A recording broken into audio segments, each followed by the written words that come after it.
Bu şarkı annem için. Neden saçların beyazlanmış arkadaş? Sana da benim gibi çektiren mi var? Görüyorum ki her gün meyhanedesin. Yaşamaya küstürüp içtiren mi var?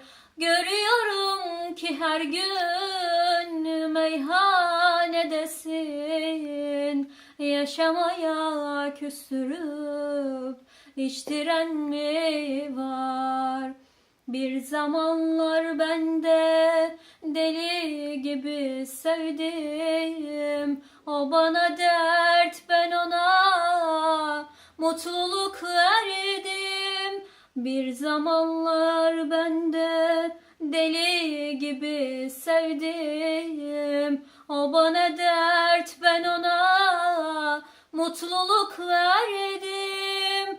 Yıllardır soruyorum bu soruyu kendime. Allah'ım, bu dünyaya ben niye geldim? Yıllardır soruyorum bu soruyu kendime.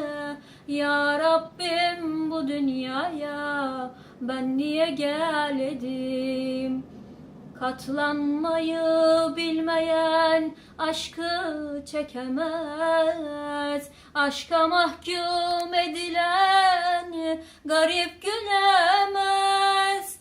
Sen de yanmışsın benim gibi arkadaş. Dünyanın derdi bitmez böyle arkadaş. Sen de yanmışsın benim gibi arkadaş. Dünyanın kahrı bitmez içmekle arkadaş. Bir zamanlar ben de deli gibi sevdim. O bana dert, ben ona mutluluk verdim. Bir zamanlar ben de deli gibi sevdim. O bana dert, ben ona mutluluk verdim. Yıllardır soruyorum bu soruyu kendime. Allah'ım, bu dünyaya ben niye geldim?